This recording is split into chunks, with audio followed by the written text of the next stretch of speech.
In our last video, we learned about subject pronouns. So click the link above if you haven't listened to that video as yet. Today, we're moving on to object pronouns. So let's get started. So here are our object pronouns. Me, you, him, her, it, us, them, and whom. You'll see that I've highlighted 3 of them. You and it can also be used as subject pronouns. And the word whom is also a relative pronoun. So remember that you and it can also be used as subject pronouns. So there are 3 rules or 3 guidelines for using object pronouns. We use object pronouns when it is being used in the object position in a sentence. Also, we use it after the word let and after prepositions. Here's an example of object pronouns being used in the object position in a sentence. You'll notice that I underlined the action verbs in each sentence. That's really important. The first sentence says, Curtis and Tom gave them the keys to the house. Gave whom? Gave them. Therefore, that's the object position in this sentence, the receiver of the action. The second sentence says, I asked her to call you yesterday. Asked whom? Asked her. Object position. And the third sentence, Janice ordered him to stop yelling. Ordered whom? Ordered him. Object position. Next, we use object pronouns after the word let. First sentence says, let Joshua and her tie the goats. We have let, therefore we use an object pronoun. I wanted to let them inside, but they were dripping wet. After the word let, we use an object pronoun. Would you let them repair the broken pot? After the word let, we use an object pronoun. And you'll see here above the sentences, I have the list of object pronouns to help me remember what they are. I also want you to notice that I'm underlining relevant words. That's an important step. You should practice that. So our third guideline says we use object pronouns after prepositions. Between you and me, I think Tom should have won.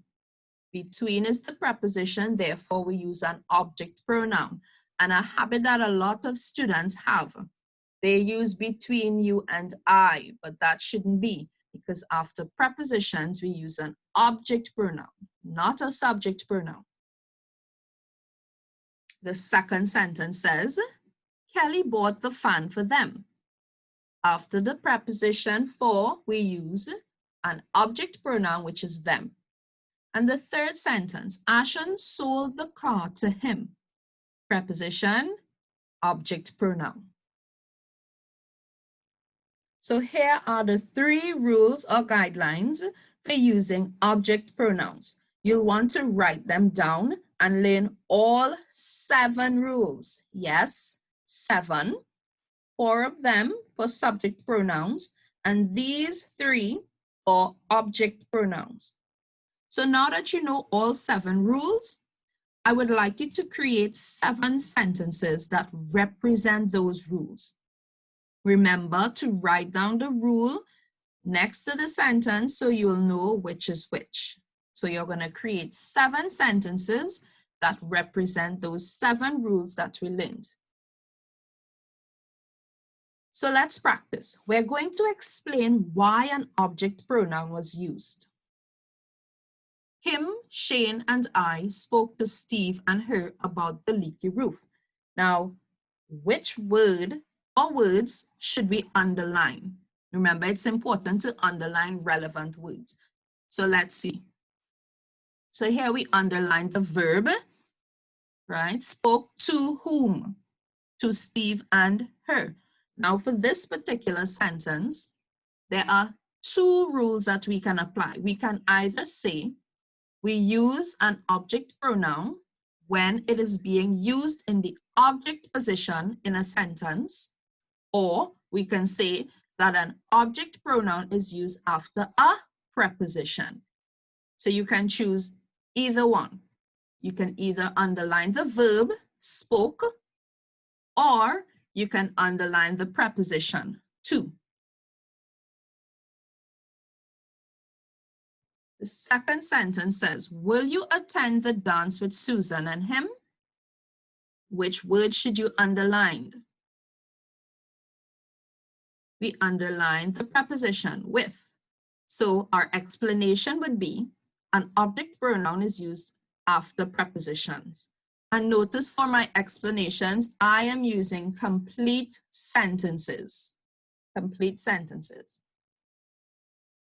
Our third sentence says, when you are through, let them leave. Which word should you underline? I'm sure you got this one because it's pretty straightforward. An object pronoun is used after the word let. So after let, we use that object pronoun. Now here's a list of all the explanations I used. Write them down as a guide.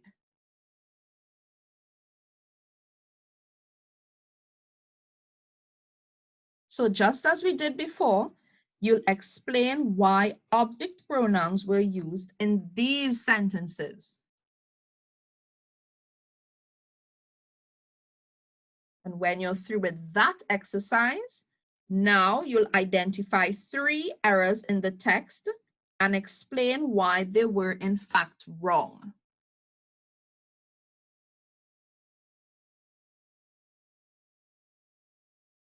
Since we've completed the rules for both subject and object pronouns, this exercise tests your knowledge on all 7 rules or all 7 guidelines. Remember, always explain why you've made your choices.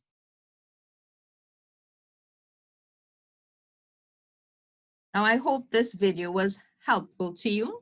Thank you so much for watching, and I'll see you in the next video. Bye.